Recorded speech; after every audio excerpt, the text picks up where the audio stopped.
afternoon, everybody. Buenas tardes, and thank you for joining us this afternoon for the American Poetry Museum's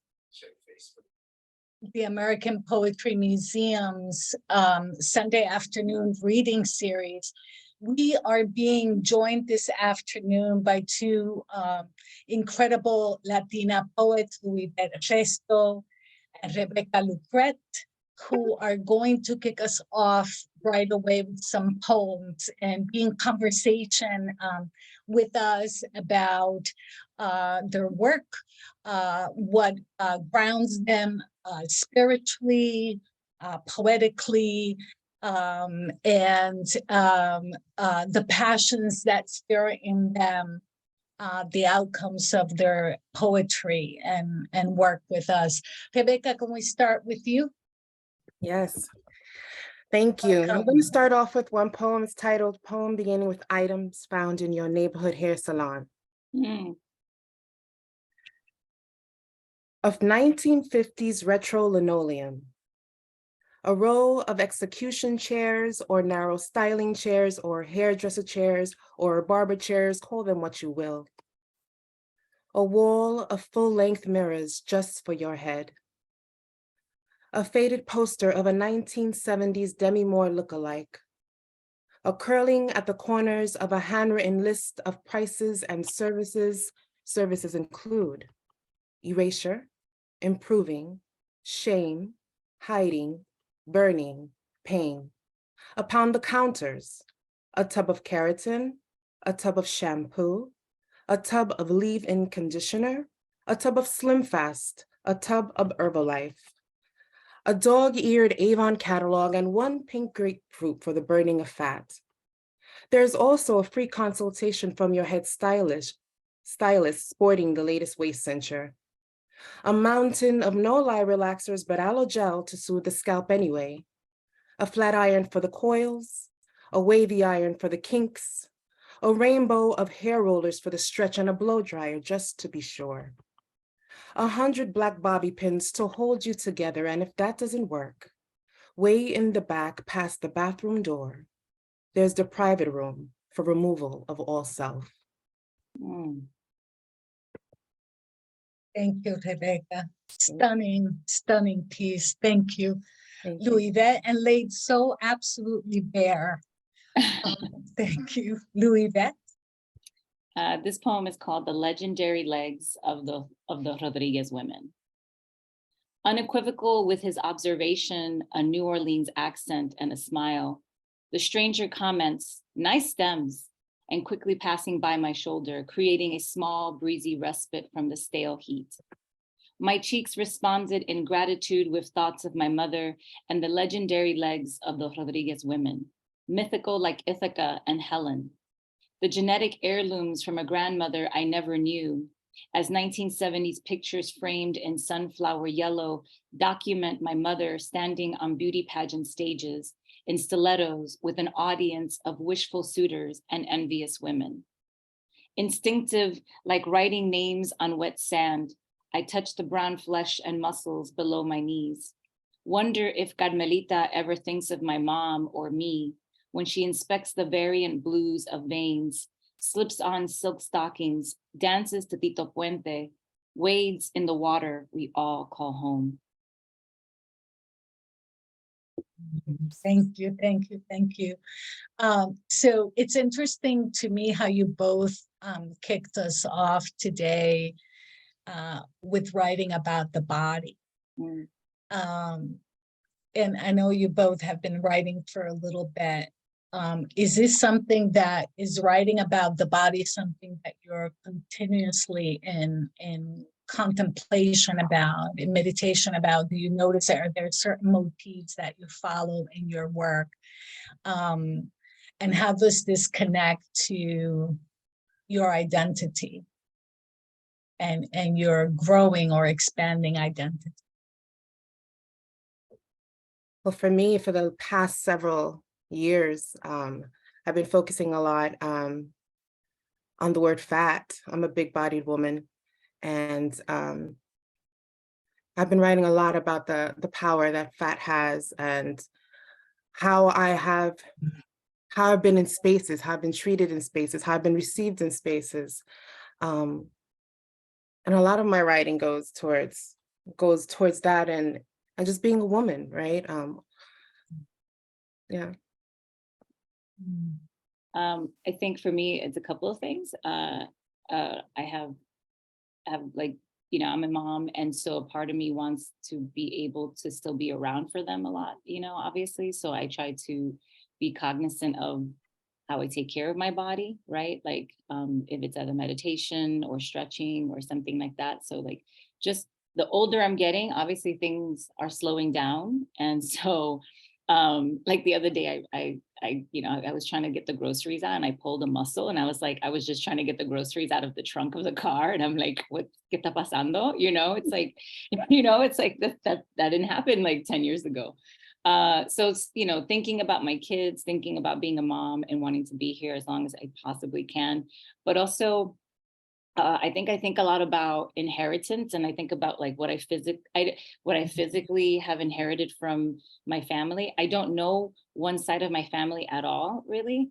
So every time I look at myself in the mirror or I look at my body, I wonder like, okay, what parts of me come from this other side that I've never met before? And so I'm always thinking about that, like, you know, because then now when I look at the kids, I'm like, well, you know, there's parts of me that obviously are there, so I can't answer all the questions for them when they have it. So I think I've been trying to do that try to answer those questions in the writing. I like the thought of that idea, what part of our bodies we inherit and what part feels like it's ours alone, that may not be entirely disconnected from the rest of who we are genetically, but might be. And I like the thought of reclaiming that. In what you were saying, Rebecca, about fat and how that, you know, the concept of both what we that just said of women's aging bodies and women's bodies, their size, you know, continues to morph in this day and age so that certain things become more acceptable. I even hate putting it that way, but that's how it feels to me, where they should have always been and have always been there. So, and I heard yesterday someone say, it's interesting that we live inside these bodies, but we are not these bodies, because when they go, are we still here? When we don't have them, are we still ourselves?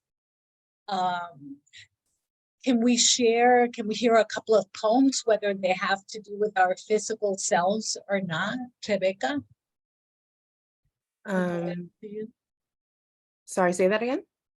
Can we hear a couple of other poems, whether they are not necessarily rooted in the body or having to do with the body, or what we were just talking about? Okay. Things they don't tell you because they are afraid. Hold on. 1, black is the color of the Almighty. 2, Isla Negra is a metaphor for beauty. 3, Tahitian pearls are just as wanted, perhaps even more. 4, tourmaline stones aren't just rocks. 5, Eddie Palmieri's chocolate ice cream sounds like heavy breathing, and ay, que rico. 6, La hija de Bobe is an ancestral calling. 7, I am the ancestral calling. 8, negritas like me have always been rainbow. 9, Black women like me are of timbales and brass trumpets. 10, there's do re mi, and then there's campo yo vivo triste, cada día sufriendo más. Ay Dios, ¿qué será de mí? Si no bailo esta bomba, me voy a morir. 11, it always sounds better in Spanish. 12, there are only 2 birthplaces. Both are dark and glorious. There's Africa, and there's between a woman's legs. 13. The only color greater than black is water. 14. We are water. Thank you. Thank you, thank you, thank you. Thank you. Music, absolute music. Can I do something different and ask you to share it again with us? Would that be okay Sure. with you, Luivette? Yeah. Because also like a piece that you just want to, let me play that one more time so that I can, revisit it and be present with it in the same way. Thank you. Okay. Things they don't tell you because they are afraid. 1. Black is the color of the Almighty. 2. Isla Negra is a metaphor for beauty. 3. Tahitian pearls are just as wanted, perhaps even more. 4. Tourmaline stones aren't just rocks. 5. Eddie Palmieri's chocolate ice cream sounds like heavy breathing, and ay que rico. 6. La hija de Bobe is an ancestral calling. 7. I am the ancestral calling. 8. Negritas like me have always been rainbow. 9. Black women like me are of timbales and brass trumpets. 10. There's do re mi, and then there's campo yo vivo triste, cada día sufriendo más. Ay Dios, ¿qué será de mí? Si no bailo esta bomba, me voy a morir. 11. It always sounds better in Spanish. 12. There are only 2 birthplaces.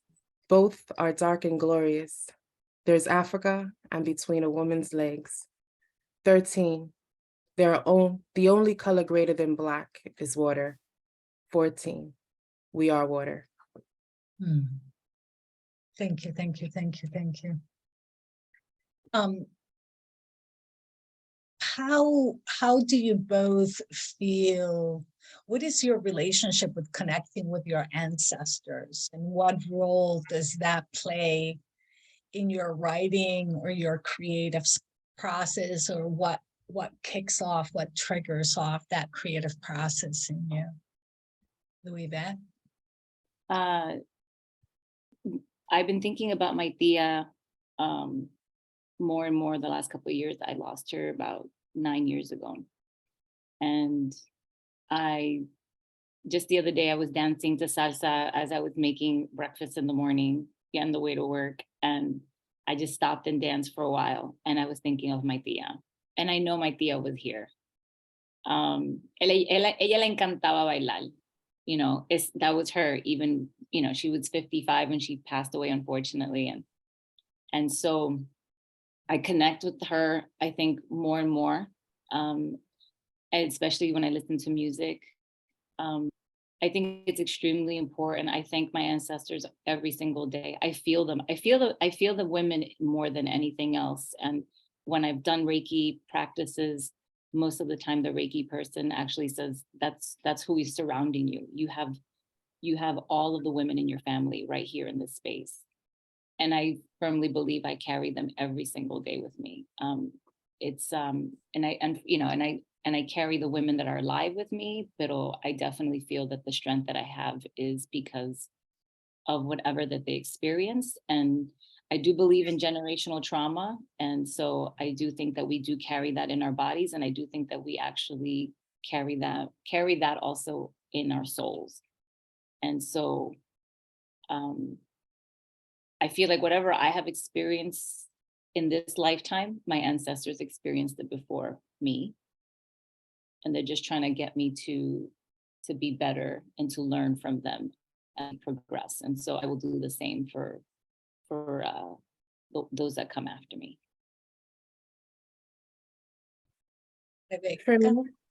For me, I've been, you know, I'm a homebody. I'm not the type to be around family events too much. You know, when I appear, it's like, You know, it's like I'm a celebrity at these family events, you know, oh my goodness, Becky's here.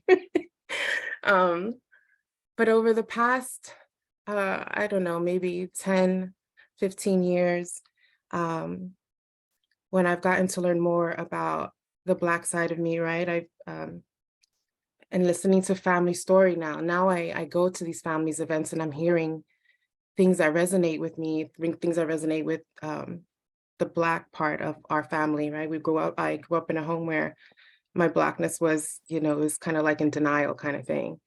And hearing the stories and seeing the pictures of my family members, the women in my family, how beautiful they were, right? That type of stuff shows up in my work. Right, the things that are said to me as a Black woman in a Latino home. You know, I've gotten to learn a lot about my family in Puerto Rico, and through that learning, like, who am I as a Black Puerto Rican woman? I taught myself, right? I started finding books. I started finding other poets, other writers that talked about their ancestors, and I followed what they did, and I follow what they wrote, and I think it's more community, the poetry community, the art community that has really taught me about my ancestors, and how I can show that in my work, how I can show that in my writing. Those are things that I have felt, right, but never really had like a foundation to stand on, to learn about it. And so you'll see that a lot in my writing. Thank you. Do you have a follow-up poem that we can hear from you? I'm going to read Resurrecting Spirituals. And I think before you start, Rebecca, I just wanted to say, I think that the piece that you just read completely, fully embodied that. And that's what made me think to ask. So yeah, even in the music's been so Yeah. powerful in my learning, right? It's beautiful to hear you sing as part of it also. That I learned from poets, from communities. I started going to Bomba, to events like that, camaradas, and yeah, it's with the poetry community that I've learned. It's organic. Yeah. Mhm. Yeah. All right, so this next piece I'm reading is titled Resurrecting Spirituals. God, my mouse got away from me. Okay. Hermano, brother, you are not alone. I too hear the rush roar of flames stirring the land. I too hear the hiss of crosses engulfed in acts of violence this country has known all too well. I too fear the powder keg of hate grow warm with threat. Hermano, brother, did you hear? A sixth church burned to a crisp. The current events like air in passageways, like headlights breathing life into old staff sheets of Tubman songs.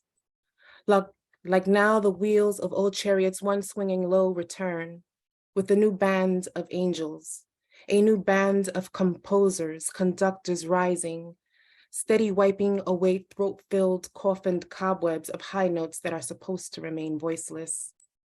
But I am hearing them. The sound of a rusty gate hinge squeaking open, the sound of old bones, tomb bones disturbed at rest, the shrill awakening every time death is announced, Black death. Hermano, let us examine the night skies with you, locate a new drinking gourd, pinpoint present day north, map out new hidden meanings in this field of skyscraper and steel. Create us a new route where roaming lions will not be able to touch you. Hermano, tú no estás solo. Hold my hand. I will sing with you when hunger is seen dripping from the jaw of 21-year-old gunmen.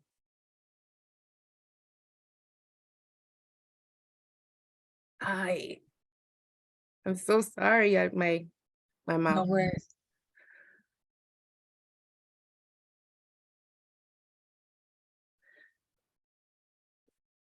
Where roaming lions will not be able to touch you. Hermano, tú no estás solo. Hold my hand. I will sing with you when hunger is seen dripping from the jaw of 21-year-old gunmen. I will sing with you of safe havens, railroads, and Jordans to cross. I will sing with you when they investigate arson and dismiss it lightning strike. I will sing with you to remember all the bombings, all the attacks, all the bales of hay torched and rolled into the mouths of women in prayer. I will sing with you when the charge aims to short circuit brown girl dreams. I will sing with you to remember 4 Black girls, 4 Black deaths. That was 4 spirituals that day. I will sing with you for the 9 in Charleston, for the wounded already singed in the blaze of internet access. I will sing with you to remember the I can't speak, can't think, can't walk, can't be, can't breathe. I will sing with you to keep 1 more Black man from branded felon, to keep our beautiful from the facelift of legalized discrimination, to keep our beautiful from the forked-tongued speeches of the new Jim Crow. I will sing with you when the lion is on the hunt, when the hunt froths at the mouth of the beast, when the beast resembles soot in lungs. I will sing with you to say their names, to let each syllable rest on the lips of those still walking, lest we forget history is now, Black death is now, another spiritual is now. Hermano, together we will mount the stage of life, fill our lungs, belt out the new warning songs to rekindle a replica of love for the people once again. Our song, a soliloquy of telling those before, those after, those present, we are not bullseye, we are not prey, we are the Moses of the people, nuestro coro, a chorus powerhouse to shield of lions once again. Thank you. Mhm. Thank you, Rebeca. Beautiful, beautiful chant, and stretched out that those rhythms from your previous poem and that same imagery, that message that we still need to hear again and again and again and again. Thank you. Thank you. Luivette, what say you? Can we hear a couple of pieces from you? Yeah, no, I was just taking that in, and I was reading Stella? along. I know I was reading along because I have the poem in front of me, so I was like following along, and I just really love the how it began. Like the echoes of Langston Hughes, right at the beginning with the I too. It was just, yeah, it was. I picked it up right away. I was like, oh, that was really beautiful. So yeah, thank you. And it moves in these waves, right? I felt it in these physical waves from my feet up my body. I love how physical the rhythm felt to me. Not just the idea of the music, but in those waves, rhythmic waves. Yeah, it was really beautiful. Thank you, Rebeca. Thank you. I'm going to read you the title poem of the new collection, Living on Islands Not Found on Maps. I live on an island not found on maps, growing up in the shadows of one of the most popular surnames, Garcia. I speak Spanish to my abuela on Sundays, but rely on Google to help my children with their homework because the accent rules never stuck. Stress or unstressed? Penultimate syllable? Took the paradoxical college course Spanish for Bilinguals, where every Tuesday, Professor Cruz de Jesus would shake his head with indignation at my use of the familiar tú versus usted. No me conoce, he said. He was right. He didn't know me and I didn't know him or the proper word for bus or orange juice. What I did know is summers in Puerto Rico eating quenepas as relatives asked, ¿No entiendes lo que dijo tu primo? And my abuela, defending my tongue, this tongue colonized not once but twice, leaving me isolated at family reunions, feeling inadequate for my inability to conjugate on command, sounding out storefront signs while riding the number 42 bus on the way home from kindergarten, where I concentrated to understand Mrs. Farrell's lessons about the seasons. But I finally found a home between Bronx bodega aisles, code switching with my homegirls about how many times Juana bipió that boy we saw standing in front of el building. This became the island where I belong, unfettered and absent of red pen corrections. Juana didn't care if I used the tú or the usted, or if my yo was about me or an emphatic reaction to her crazy story. This island didn't care if I rolled my R's or ever got the purpose of vosotros. An island where our bodies translated feelings, pursed lips, a raised brow, an aggressive eye or neck roll. We were bilingual neologists, inventing new lands we could carry in our Tims and bubble coats. Here, language like us wasn't disappointing or broken. Thank you, thank you. One of my favorites in this beautiful collection. And we're posting a link for everybody who's joining us, so you have order information. Thank you, Luivette. You know, I think that those spaces, like the spaces, you cover quite a few here in this poem in such a small space, but there's other geographic places that are these invisible geographies that are part of the geography that we carry inside memory, and that is body, and that is language, and how we understand and how we communicate, and we reach out across gulfs to one another. You touch on so many here, and I love that about this poem, and still, you know, while still retaining that informal voice and that family voice. Thank you. Yeah, Can we hear a second? Oh, sorry, Rebeca. Honestly, that was such a fun poem when you were reading it. I'm like, I too am still on the fence about vosotros, and I saw my I saw myself you know, with the canepas, and I thought that it's a great poem. Thank you. It's true. All of those things are true. Like, I still don't know accents for my life. I only know accents because I memorized the word, not because like I actually know the rule. And so, and I'm a teacher, so like my room is not that far from the Spanish teacher, and like we're really good friends. So all the time, you know, Marina, who's amazing, obviously at it, you know, I'm always asking her like, ¿Cómo se dice esto? Like, I don't know. I mean, and I say guagua, and you know, I say guagua, right? And so like I teach with, I think it's hysterical because all of the Latinas that I work with were all from different spaces. So like Marina's from Spain, I'm from Puerto Rico, the science teacher is Chicana, the other Spanish teacher is Salvadorian, and then the other Spanish teacher is half Ecuadorian, half Colombian. So like we're all having different conversations in Spanish. And so I say guagua, and I was like we were waiting for the bus to come and pick up the kids, and the science teacher was like, is it here? Is the bus here? I'm like, sí, pero yo no sé dónde está la guagua todavía, yo no sé dónde. And she looked at me, she's like, what? And then somebody else had to translate. They were like, she means bus. Guagua means bus for her. It's hysterical to me. But anyway. Not a pregnant woman, but a bus. Yeah, right. Exactly. It might be in Colombia, right? Oh, exactamente. Oh my God.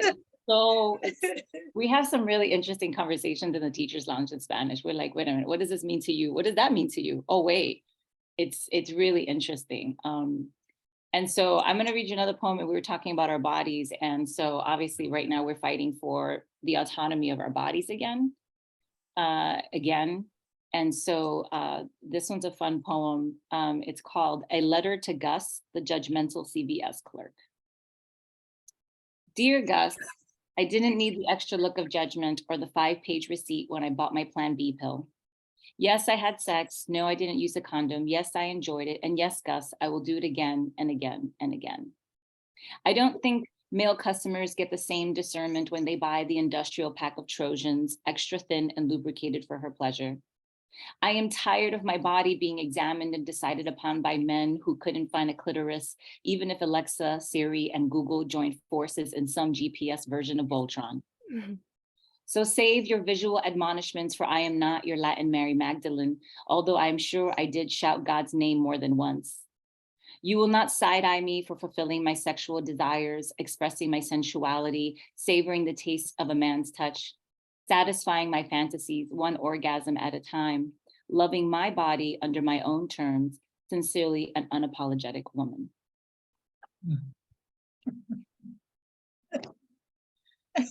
That was so much fun. Fabulous.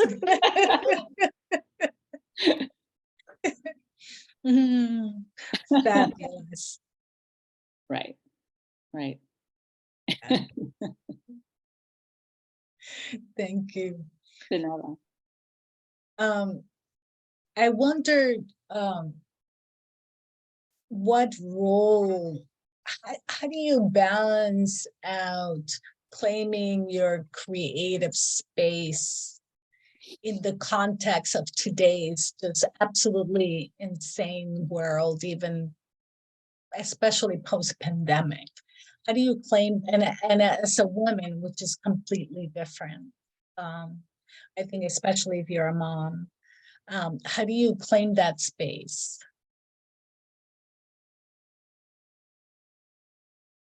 Do you yourself claim that space?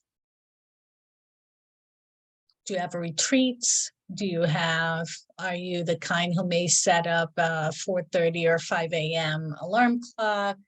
Are you a Sunday morning first thing above anything writer? No, What do you do? What do you do to claim that space and to also feed that self to nourish her? I'm not a 5 a.m. person for that. I'm not a morning person, so that's not going to happen. I think that for me, what I'm blessed with is that, like Rebeca, you mentioned earlier, we have, our community feeds us. So I'm lucky that here I have a strong community of writers. So de vez en cuando, like, somebody will say, hey, let's split, let's go stay somewhere. We'll split we'll create our own retreat, right? Because between my personal teaching schedule and then also being a parent, I can't just go to these residencies the way that some of my other contemporaries can. I just don't have that luxury. So we create our own little retreats. Many people here just one of my comadres will say, hey, let's go half and half on an Airbnb for a couple of days, go to the mountains and get a cabin, and then let's just spend 3 days writing, right? We'll cook our own meals, have some wine, watch TV, to rest. But like the purpose of it is to write or revise whatever we're working on. So some people, so again, out here, I'm really lucky that people will create retreats for ourselves, or like people will email each other. Today we're gonna go on Zoom and we're just gonna write in silence. But we're going to hold each other accountable, at least. Like you have to log on and, your camera has to be on so that we can see you writing. And then if you want to share, you can share. So that's the way that I have been able to make space. Or like, again, people just say, hey, let's go to this cafe and we're just going to have, and just bring your journal. So let's do some writing. So I think, like you said, Rebeca, it's your community that consistently feeds you. And they'll motivate you and they'll push you and challenge you in the most positive and beautiful ways. I agree. It's kind of the same for me. I join a lot of workshops, right, that are hosted by my community, right? And this is really the time that I'm writing. Otherwise, if I'm on my own, I'm writing because I read something amazing and now I want to write. That's usually when I'm writing something. I've done the 5 a.m. and, that has its purpose. But I'm not doing that anymore. I've done the retreat, and that was, again, it's so you have a bunch of first drafts that I'll never look at again, right? So it's kind of just the consistency of joining workshops with my community, and then the follow-up. There's always follow-up. And that's how I get most of my writing done. So what advice would you both give? What tips, if you could only choose one tip, what tip would you give a young writer trying to balance out work, family, and creative self? I would say get yourself a writing partner, friend, and someone to keep you accountable for, or tap your shoulder like, hey, how's this going, kind of thing. I would say that would be my number one tip. Writing partner. Luivette? To add, I would agree with you 100%, but to add to that, I would say also, I would give the advice of giving yourself grace.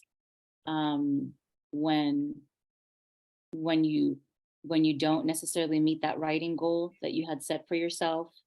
I just mentioned this last night at dinner. It's very easy to, at least again, I'll speak for myself, to spiral into a feeling of inadequacy or failure.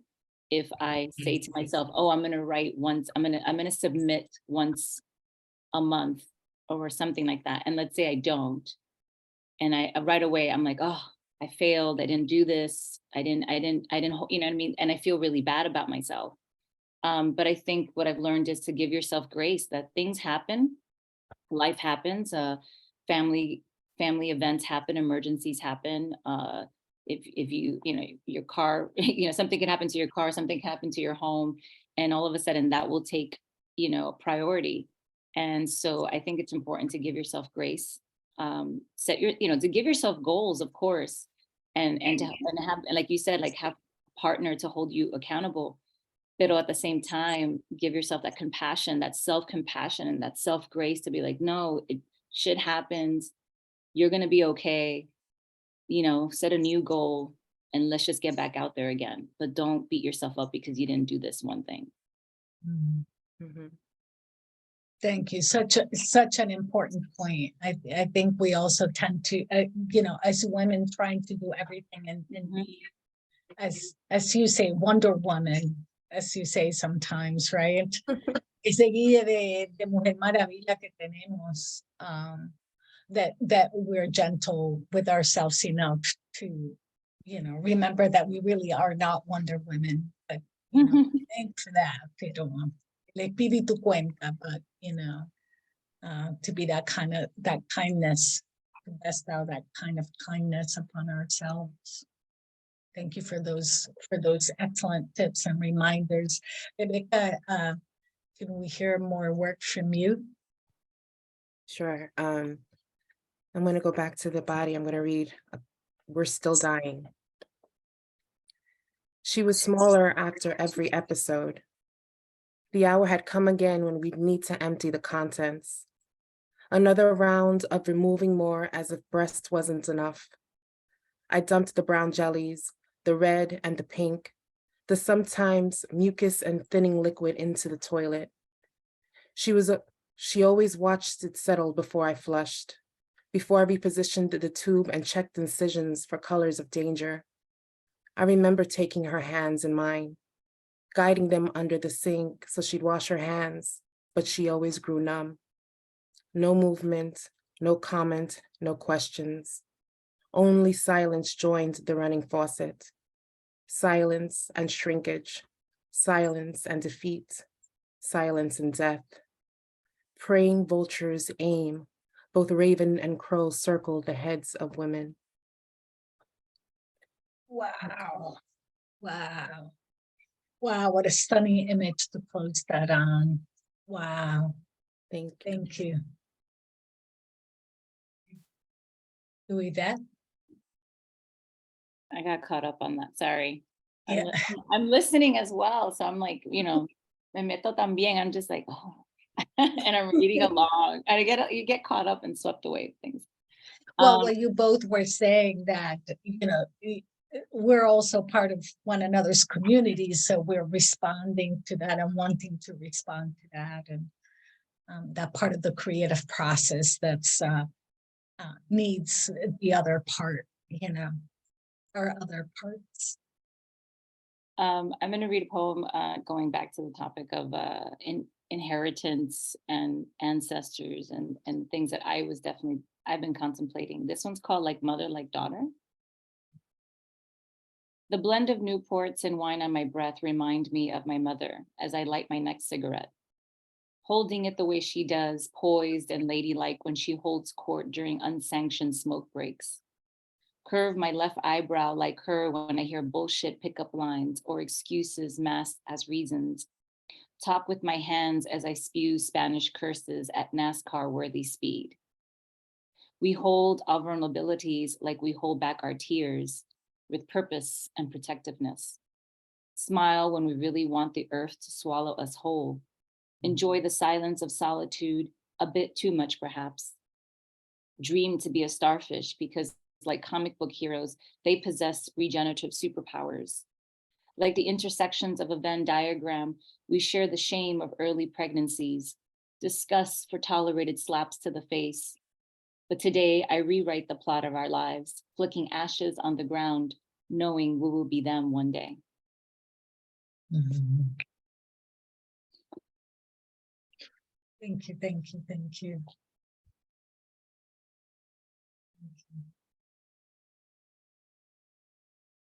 How about literary inheritances?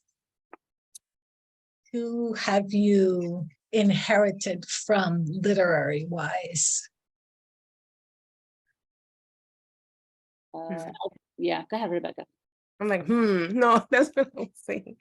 Todos, todos, uno. That is so loaded. That's such a big question, right? It's so, yeah, but I mean, yeah, you don't have to choose. And you also you don't have to answer. I mean, I know when I think of it myself, when I'm asked this question, I'm like, wait a minute, which part of me do I cover now? Because there's one for this part and this part and this part. But Maybe in your coming up that set you on your way, not necessarily who, you're still being fed by right now today, but maybe who set you on that path. yeah, growing up when I was very young, I really appreciated being introduced to a poet named Eloise Greenfield.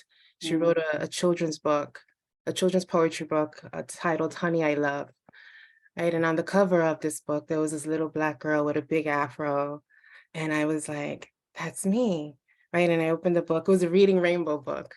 And I opened it and I'm like, there's this little Black girl and, she's so proud of her hair. And I got her, right? I used to have this huge afro and I loved it, right? I loved that there was poems about it.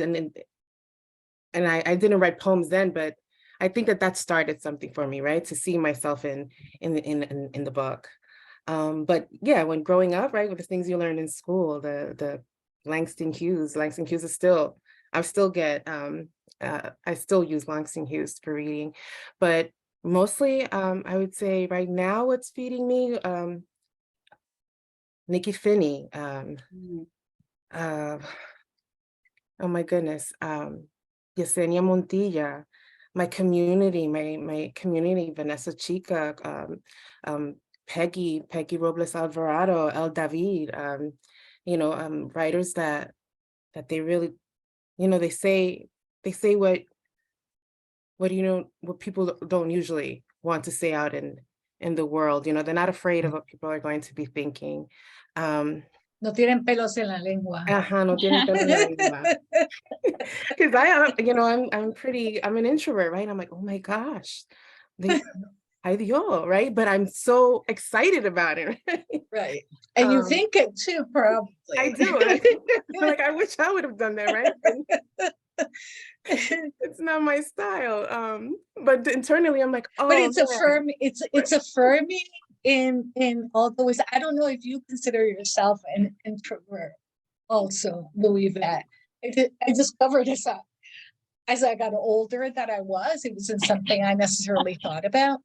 But so, those fantasies are really awesome. And sometimes they just affirm us. Reading people like that just affirm us in being more of who we are and saying more of our truths in whichever way we do that. That's comfortable for us. Yeah. Thank you for bringing that up. I don't know. I think I'm an introvert extrovert. I think I'm an introvert depending on the situation, and then an extrovert depending who I'm around. I think with close, intimate friends, I can be very extroverted because I'm very comfortable and the guard is down. Yeah, so I think it just depends on the situation, because I don't feel necessarily comfortable if you throw me in a space where I don't know anyone. Like I'm definitely gonna kind of hide in a shell right away, or just kind of like, I've been known to be the girl who reads a book in the corner. Like that's the way I've been remembered. I remember this is a true story. I went to go pick up wine about a year ago and I went by myself and I brought a book with me and I sat in the corner, I sipped my wine, I ate the food. I didn't engage with anyone except to go pick up, go get my wine, like with the little snippets that they were dropping. Like, oh, try this, try that.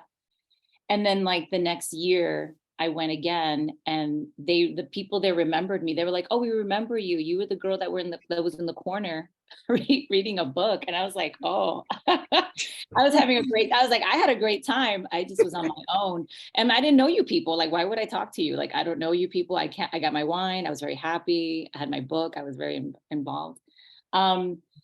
I think for people who really got me started, I can say Dorothy Parker. Dorothy Parker, I think, was probably I remember reading Indian Summer, the poem in high school when I was like 16 or 15 years old. And I went to an all-girl Catholic high school. I don't know if Rebeca, you did too. No. I went to an all-girl Catholic high school in the Bronx and taught by monjas, right? So, and they were like some lay people that would teach us, but it was predominantly monjas.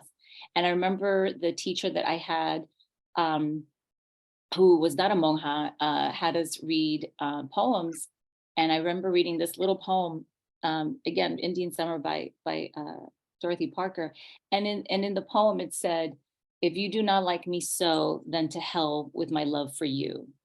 And I thought that was scandaloso. I was like, could you say that? I know, right? Like, we were hearing hell all the time. And, they were always telling us that we were going to go to hell for like having sex before we're supposed to in like sex ed, that was when they brought up hell. But to see it in literature, that was a big deal. I really remember that moment going like, "Ay, you could say that?" Like, and also I had never read poetry that was so empowering at the moment, like from a female perspective. And so like many, many years later, I went back to Dorothy Parker and I own now I think I own everything she's ever read, ever written, including her. Very interesting. She wrote also like reviews of plays, and I actually have that too. So I devoured a lot of Dorothy Parker because I just appreciate her take on relationships and femininity and, again, body autonomy at a time in the 1920s when really women were not speaking this way and really being allowed that. And she was one of the very few women in very male dominated spaces. And I just love her snarkiness. I love the sarcasm in her poetry. And I borrowed heavily from that because I was like, yeah, I'm sarcastic and I want to be able to say shit in my poetry, and she had no shame. Ella no tenía vergüenza. Ella was like, here you are, I think it was like when Calvin Coolidge died? This is a true story. People said, did you know Calvin Coolidge died? Her real response was like, how can you tell whether he was like when he was alive that he was like, that's who she was. And so,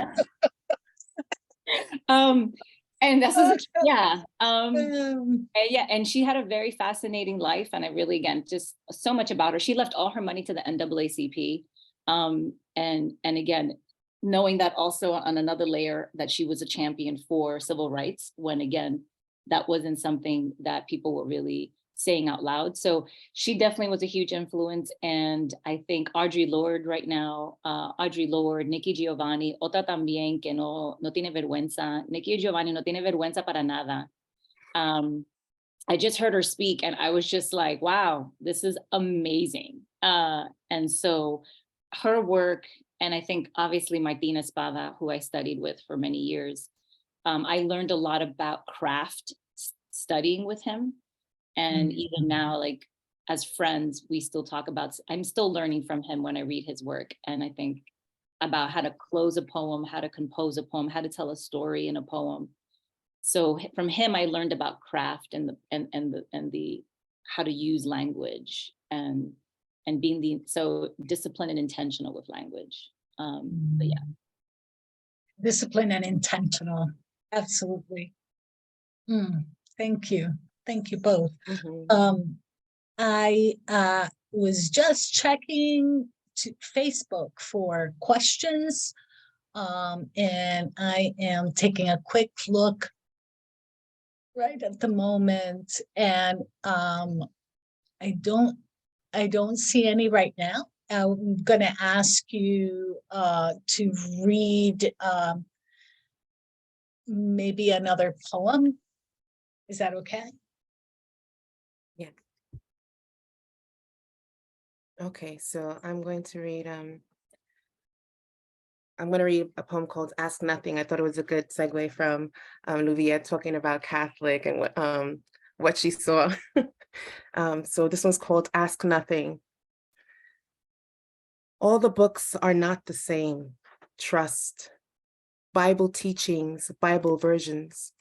Be careful of commonalities heard from behind knocks on doors to religious zealots screaming on 6 trains. Every Tuesday through Sunday from 5 o'clock in the morning until the day of gathering, the church hats come out reaching the heavens. The Sunday dresses long like bomba skirts, a promise of immortality. The competition of hollering hallelujahs and alabanzas to justify just how obedient one is, my child. Keep my commandments and follow them. Leviticus 22:31, my child. Motives? Death by fire. No more explanations needed. Do not partake in the but in the preaching behind pulpit. Do memorize and recite. Memorize and recite. Quantity will be salvation, my child. Read as I was taught. Be quiet. Stay still. Ask nothing. Santificado sea tu nombre. Ask nothing. Time will bring meaning. Understanding will come. Venting qualms and confusion will be a waste of time, or worse, considered sin. Wear the lavender dress. Xerox a few scriptures and prayers. Yield to no one other than me, mija. Zeus remains a false god. Thank you. Thank you.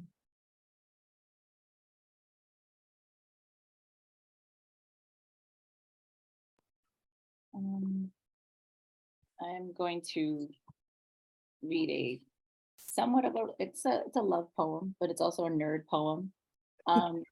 Because I teach English, been teaching and I teach grammar quite a bit, obviously, as an English teacher to middle schoolers. So I actually, this is a nerdy grammar poem mixed in with love, if that makes sense. So it's called, I did research on this, so this is how I went down the rabbit hole. So excuse me, okay? I looked all of this up. I looked up prepositions for like a day. So there's like a lot of, so, okay, if you Google prepositions, okay, there's like over 200 prepositions, okay? Anyway, it was fascinating. So déjame quieta. Por eso que todavía estoy sola. Well, anyway. Hola. Okay, intimate grammar rule. Laugh plus a preposition. Laugh with me when it starts to rain on our beach day. Laugh without hesitation and order a second bottle of wine. Laugh despite wanting to shut down. Laugh versus arguing about last night's miscommunication. Laugh about the stupid thing that one guy said that one time we went to that place. Laugh to make me feel less alone. Laugh after I defy gravity and trip going up the stairs. Laugh alongside me walking on the outside of the street because that's what your grandfather taught you. Laugh through the hardest months. Laugh in spite of wanting to yell. Laugh for our survival. Laugh at me when I snort. Laugh at the moments I interpretive dance Barry White's greatest hits while making breakfast. Laugh as well as hold me. Laugh between the awkward pauses. Laugh, then cry. Laugh underneath the covers as we share bad dating stories. Laugh until we cannot laugh anymore. Laugh during sex because that shit is funny sometimes. Laugh except for when you want to kiss me. Laugh like when we first met. Laugh above anything else. Thank you.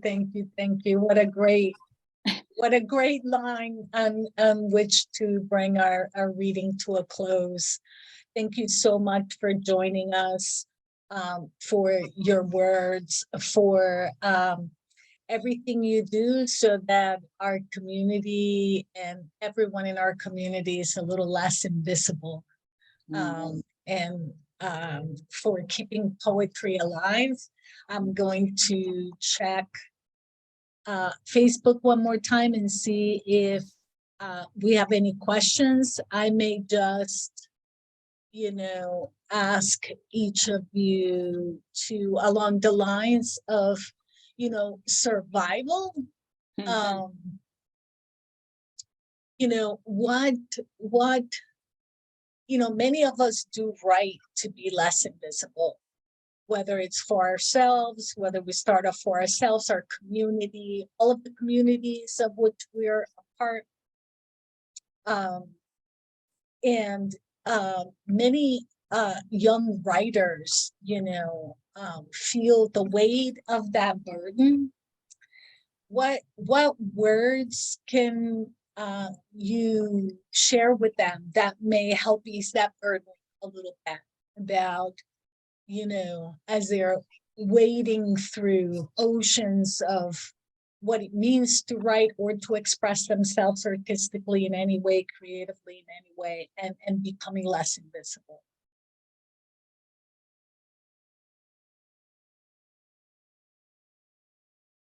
I think I would tell them to trust who they are. I think that we grow up being told all these things that we shouldn't do, who we are, who we aren't, what we should like, what we shouldn't like, right? And then there are kind of, negative or positive connotations attached to that. I think that I would tell our younger folks to trust in what they're feeling, what feels good to them, do the research. I tell my daughter, she's 22 now, but I tell my daughter, people are telling you stuff, but you do the research, go find out if that's true. Go get the information. Don't just take it for what, just what they're saying. I would say that, so they wouldn't be so trying to hide it or, feel guilty about loving something or, that sort of thing. I love that. Trust who you are. And I think going along with that, Rebeca, I think also validity, basically saying that your language is valid. Whatever your language is, right? Like it could be Spanish, it could be Spanglish, it could be something else, it could be a derivative of Spanglish, but there is validity in your language and there's validity in your story. And no one else can tell that story but you, and there is validity to that. And also I was thinking that sometimes the poems will not provide you answers. So don't think that by writing the poems que te van a dar las respuestas, right?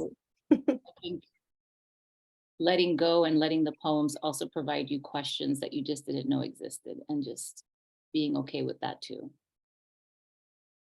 Being okay with the questions too. That's so true. Such a great point.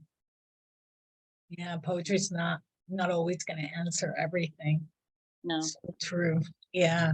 And we wait, we tend to wait for those answers. Como si nos fuera a dar un cantazo por la cabeza, sí, y que salen para afuera. It's such a great point to make. Thank you again, both. Thank you for a lovely Sunday afternoon. I want to encourage those who are joining us to get Luivette's book, Living on Islands Not Found on Maps. There are links on our Facebook page, and Rebeca is working toward a manuscript. She has work that appears in anthologies. And we've included her website on our Facebook page, so you can reach out and check out her work as well. Thank you both again. I hope you have a fabulous rest of your Sunday. And next